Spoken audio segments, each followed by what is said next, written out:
If not, we will move on to the 10 speakers, and the first of those will be, sorry, I have to refer to my list as there are 10 of them, and the first of those is Mr. Shasha Khan, I think, who's the chairman of Croydon Green Party.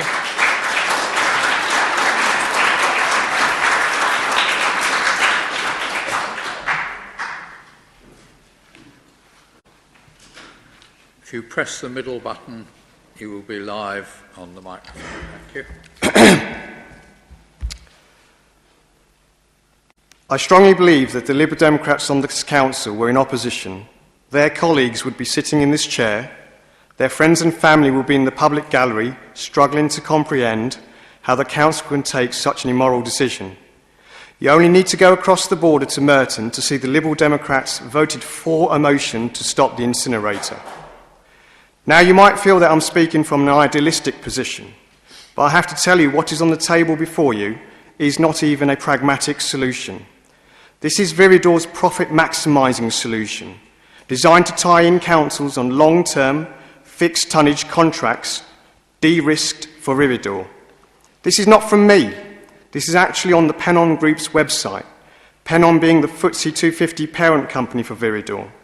You don't need reminding that social and environmental costs don't appear on Pennon's balance sheet. Viridor have built local anaerobic digesters around the country. Why not here? Other authorities are approving mechanical and biological treatment plants. Why not here? Other councils are piloting newer, more advanced technologies. Why not here? It is important to note that the proposed incinerator does not pre-sort the waste. Viridor claims that the waste is pre-sorted, but their own propaganda video concedes that Viridor will treat the non-hazardous waste that is left after local residents and businesses have removed the recyclable and compostable materials. I would also query whether councillors have been impartial on this committee.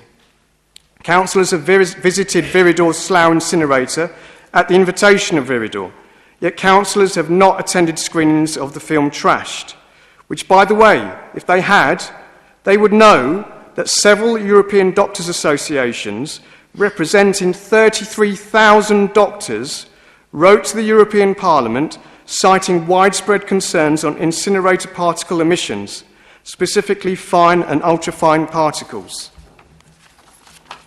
What also needs to be considered are the CO2 emissions, which are levelled the same as a gas-fired power station per unit of energy generated. How can this fit in with the Mayor of London's target of 60% reduction of CO2 emissions by 2025?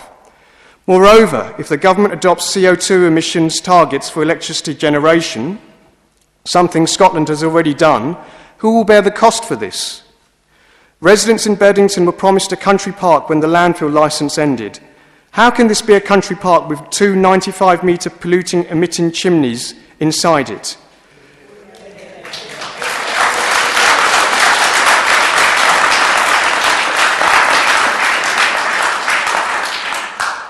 Visitors to this country park in Beddington Park will no doubt feel a similar emotion to those who take a trip to the beach in southeast Kent and look to their left and see Dungeness Nuclear Power Station in the distance. I sense what councillors are thinking. You see the projected savings made by diverting waste away from landfill. Councils may also reconcile themselves by saying that pesticides in the food chain are more of a concern than pollutants entering the food supply through incineration. They may also say that airport activity is going to affect nitrogen dioxide levels much more than this energy recovery facility. But that presupposes that something will be done about those things. This is not guaranteed. You are in a unique situation in that you can actually make a difference tonight. You can even look at the projected savings from diverting waste from landfill and focus on investing that money in reuse and recycling jobs to achieve those savings. This way, waste going to landfill will be cut and hundreds more jobs created. Two towns in Powys in Wales managed to rocket their recycling rate to 74%. It can be done if there's political will. If recycling rates were at 74% in Sutton, then we wouldn't need this incinerator. There are plenty of planning reasons to reject this application. The location being a site of metropolitan importance for nature conservation, also an air quality management area and metropolitan open land. The mitigation offered by Viridors is just a little more than confectionery. Thank you, Mr. Carl. Can I finish? Just a couple of sentences. How long are you going to be? You've had well over 4 minutes. Okay, already. last couple of sentences. All then. right.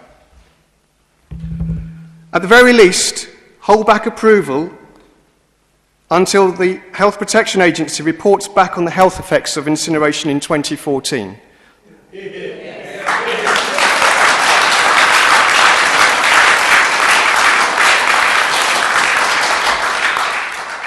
We urge you to take the honourable choice and vote down this proposal.